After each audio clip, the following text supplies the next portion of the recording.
कामदा एकादशी व्रत कथा। शास्त्रों के अनुसार कामदा एकादशी का पर्व चैत्र मास के शुक्ल पक्ष की एकादशी तिथि को मनाए जाने का विधान है। इसे आम भाषा में फलदा एकादशी भी कहकर बुलाया जाता है। शब्द फलदा का अर्थ है फल की प्राप्ति और शब्द कामदा का अर्थ है कामनाओं की दात्री अर्थात कामनाओं को पूरा करने वाली। इसे शास्त्रों में भगवान विष्णु का उत्तम व्रत कहकर संबोधित किया गया है। कामदा एकादशी को ब्रह्महत्या आदि पापों तथा पिशाचत्व आदि दोषों का नाश करने वाली एकादशी माना जाता है। इस कथा को पढ़ने, सुनने और सुनाने वाले व्यक्ति की पूरी होती है हर ख्वाहिश। महाभारत कालीन समय में धर्मराज युधिष्ठिर भगवान श्री कृष्ण से कहते हैं, हे भगवान, मैं आपको कोटि कोटि प्रणाम करता हूँ। अब आप कृपा करके चैत्र शुक्ल एकादशी का महात्म्य कहिए। भगवान श्री कृष्ण युधिष्ठिर से कहते हैं कि हे धर्मराज, ये प्रश्न एक समय राजा दिलीप ने गुरु वशिष्ठ से भी पूछा था और जो समाधान गुरु वशिष्ठ ने कहा वो मैं आपसे कहता हूँ। प्राचीन काल में भोगीपुर नगर में पुंडरीक नामक एक राजन राज्य करते थे।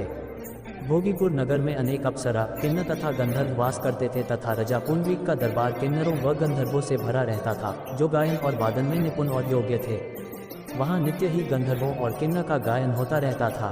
भोगीपुर नगर में ललिता नामक रूपसी अप्सरा और उसका पति ललित नामक श्रेष्ठ गंधर्व का वास था। दोनों के बीच अटूट प्रेम और आकर्षण था। वे सदा एक दूसरे का ही स्मरण किया करते थे। एक दिन गंधर्व ललित दरबार में गायन कर रहा था कि अचानक उसे अपनी पत्नी ललिता की याद आ गई। इससे उसका स्वर, लय एवं ताल बिगड़ने लगे। इस त्रुटि को कर्कट नामक नाग ने जान लिया और यह बात राजा पुंडरीक को बता दी। राजा को गंधर्व ललित पर बड़ा क्रोध आया। राजा पुंडरीक ने गंधर्व ललित को राक्षस होने का श्राप दे दिया।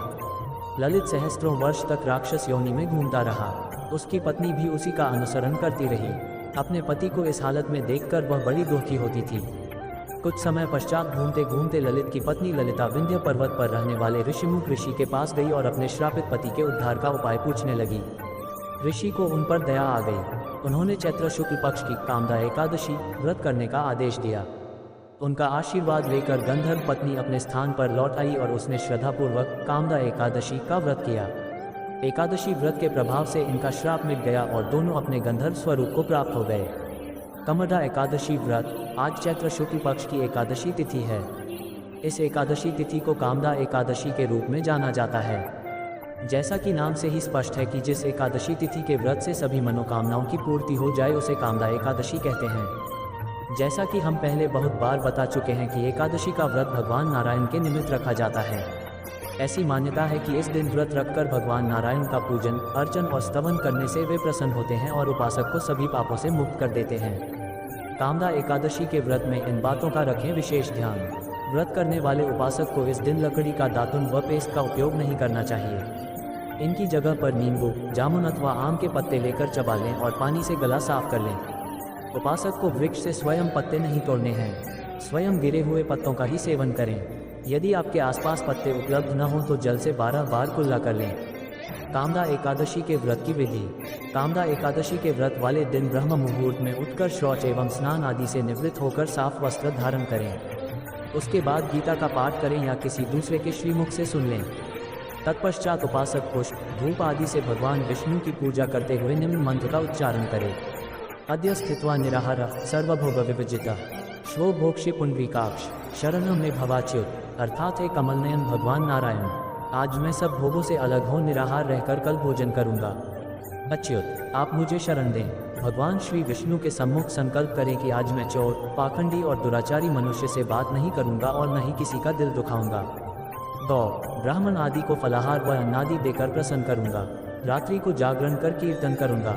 ओम नमो भगवते वासुदेवाय इस 12 अक्षर मंत्र अथवा गुरु मंत्र का जाप करूंगा। ऐसी प्रतिज्ञा करके श्री विष्णु भगवान का स्मरण कर प्रार्थना करें कि हे त्रिलोकपति, मेरी लाज आपके हाथ है, अतः मुझे इस प्रण को पूरा करने की शक्ति प्रदान करें।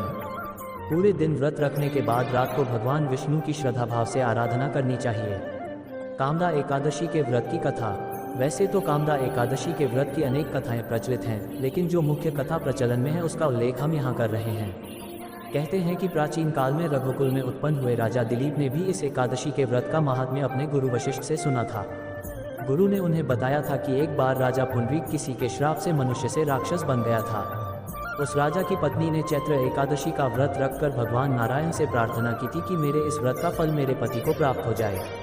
भगवान नारायण ने पत्नी के व्रत का फल उसके राक्षस बन चुके पति राजा पुंडरीक को दे दिया, जिससे वह राक्षस से एक बार फिर से राजा बन गया। इस व्रत के विषय में ये भी कहा जाता है कि इस व्रत को रखने से उपासक ब्रह्म हत्या जैसे पापों से और पिशाच योनि से भी मुक्त हो जाता है। कामदा एकादशी में क्या खाना चाहिए? एकादशी व्रत में शक्कर